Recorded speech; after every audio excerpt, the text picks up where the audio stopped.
का जश्न मनाता हुआ पूरा देश और बाजार एनडीए को साफ तौर पर बहुमत मिलने की संभावना यहां पर दिखाई और मोदी फिर से प्रधानमंत्री बनने के लिए यहां पर तैयार है। और इस वक्त जो सबसे बड़ा रुझान दिखा है वो ये कि शायद बीजेपी अकेले अपने दम पर भी सरकार बनाने की सिचुएशन में आ जाए, यानी कि 272 के आंकड़े के बहुत करीब। जनादेश राजयोग में आप सबका स्वागत है। नमस्कार, मैं हूं अनिल सिंह।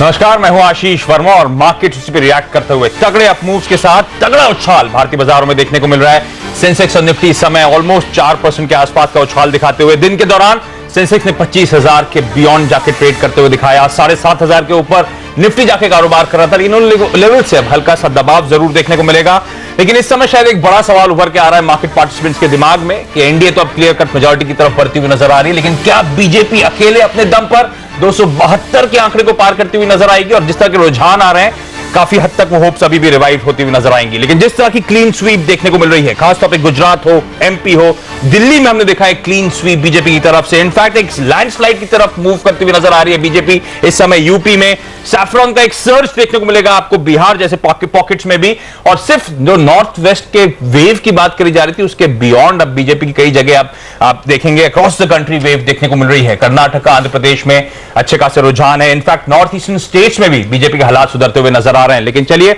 हमारे साथ बीजेपी के प्रवक्ता सुधांशु त्रिवेदी जुड़ रहे हैं और साथ साथ मोतीलाल ओसवाल, फाइनेंशियल सर्विसेज के चेयरमैन मोतीलाल ओसवाल भी। आप दोनों का ही बहुत बहुत स्वागत है। सुधांशु जी, सबसे पहले आपसे यही सवाल, 272 का आंकड़ा क्या बीजेपी अकेले अपने दम पे पार कर सकती है? कॉन्फिडेंट है उसको लेकर? देखिए, इस चुनाव में भारत की जनता ने यूपीए के कुशासन से मुक्ति पाने के लिए श्री नरेंद्र मोदी के नेतृत्व में भारतीय जनता पार्टी और एनडीए को एक विकल्प के रूप में चुना था। और आज जिस प्रकार के चुनाव परिणाम देख रहे हैं वो लग रहा है कि निर्णायक जनादेश की तरफ बढ़ रहे हैं। तो हम इस संभावना को मान रहे हैं कि संभवतः अंतिम चुनाव परिणाम आते आते भारतीय जनता पार्टी अपने आप बहुमत को पार कर जाए या बहुमत के आसपास पहुंच जाए। परंतु इतना प्रबल जनादेश यदि हमें मिल रहा है तो यह हमारे लिए सिर्फ उत्साह का पर्याय नहीं है, बल्कि यह हमारे लिए उत्तरदायित्व का भी पर्याय है। कहीं ना कहीं यह सभी जनता की समस्त प्रकार की आकांक्षाओं का एक प्रतिबिंब जो उन्होंने भाजपा में देखा है उसको पूरा करने का एक चुनौतीपूर्ण उत्तरदायित्व भी है। हमारे साथ मोतीलाल ओसवाल, फाइनेंशियल सर्विसेज के चेयरमैन मोतीलाल ओसवाल जी भी। मोतीलाल जी, आपको क्या लगता है, क्या ये जो जनादेश आया है, जिस तरह से एनडीए को छोड़िए बीजेपी क्लियर कट मेजोरिटी की तरफ बढ़ती हुई दिख रही है, क्या इस वक्त भले हम 1000 पॉइंट की तेजी पर सेंसेक्स में हो, क्या ये पूरी तरह से प्राइस में डिस्काउंट हो चुका है या फिर अब भी यहां से बहुत कुछ और बहुत ज्यादा तेजी बाकी है?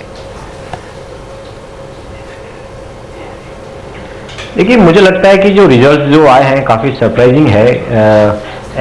एक या दो ओपिनियन पोल के अलावा बीजेपी को इतना क्लियर मैंडेट किसी ने नहीं दिया था।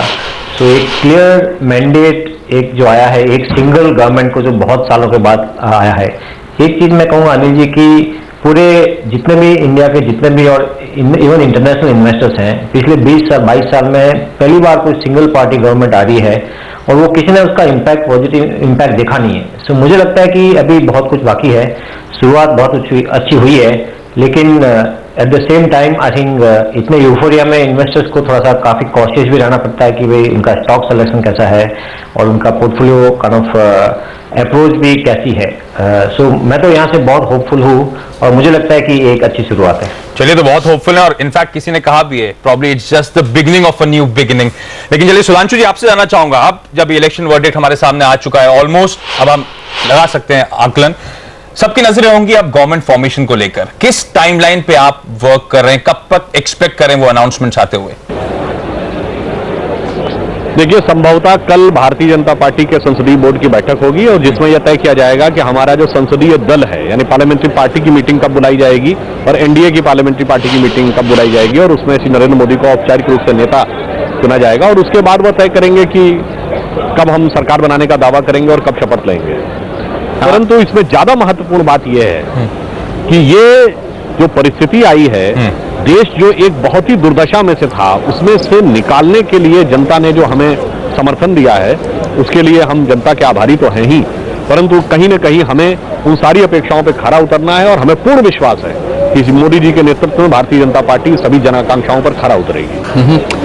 जहां तक आपने निवेशकों की बात कही, जी मैं ये कहना चाहूंगा कि अभी एनडीए के रिजीम में विदेशों में कहा जाता था the great Indian success story, और पिछले कुछ सालों से ऐसी बुरी स्थिति हो गई थी, कहा जाता था the success story of India is over. मेरा मानना है अब the time has come to rewrite the Indian success story, और हमें ये पूरा विश्वास है कि मोदी जी के नेतृत्व में हम वह कार्य करने में सफल होंगे। बहुत बहुत शुक्रिया सुधांशु त्रिवेदी साहब आपका ये एक क्विक अपनी राय देने के लिए। मोतीलाल जी, चूंकि एनडीए की जीत को, मोदी की जीत को एक इंडिया की बड़ी सक्सेस स्टोरी के तरह देखा जा रहा है, क्या आपको लगता है कि जो एफआईएस पिछले कुछ समय से भारतीय बाजारों पर इस चुनाव को लेकर काफी पॉजिटिव हुए हैं, बड़ा पैसा उन्होंने भारतीय बाजारों में लगाया, वो पैसा आगे भी आता बरकरार रहेगा, और जो रिटेल इन्वेस्टर्स बाजार से दूर है, क्या उनके लिए अब वक्त आ गया कि अब भी देर नहीं हुई है, आ जाइए? Anil ji, foreign unfortunately I think Indian markets में इंडियंस के बजाय फॉरेनर्स को ज़्यादा कॉन्फिडेंस है, और फॉरेनर ज़्यादा बुलिश है। और आप देखेंगे इवन ये साल में भी आई थिंक फॉरेनर्स की बहुत बड़ी बाइंग हुई है, और डोमेस्टिक आप देखेंगे करीब 20,000 करोड़ से ज़्यादा का माल एक्चुअली डोमेस्टिक इंस्टीट्यूशन से बेचा है ये करीब 4 साढ़े 4 महीने में। सो फॉरेनर्स काफ़ी बुलिश है, और मुझे लगता है कि ये डेफिनेटली ये जो इतना बड़ा डेवलपमेंट हुआ है, फॉरेनर्स इसको इग्नोर नहीं कर सकते, और बहुत बड़ा पैसा यहाँ से आता रहेगा। हाँ, शुरुआत में हो सकता है कि थोड़ा सा लोग देखें कि क्या डिसीजन, कौन सी तरफ डिसीजन मेकिंग हो रहा है, ये इकोनॉमी और kind of I think any other population measures the government will take, but इनका अगर बैकग्राउंड देखेंगे आई थिंक बीजेपी का और मोदी जी का, तो मुझे लगता है कि एक business friendly, economic friendly environment यहाँ से बनेगा, और जो अच्छे डिसीजन आते जाएंगे आई थिंक पैसे की बरसात होती रहेगी। चलिए मोतीलाल जी, बहुत बहुत धन्यवाद इस बिजी दिन हमारे लिए वक्त निकालने के लिए। लेकिन चलिए अब ताजा आंकड़ों, ताजा रुझानों के लिए सीधे चलते हैं हमारे सहयोगी नीरज वाजपेयी के पास। नीरज जी, हाय, किस तरह के रुख, किस तरह का नजरिया नजर आ रहा है?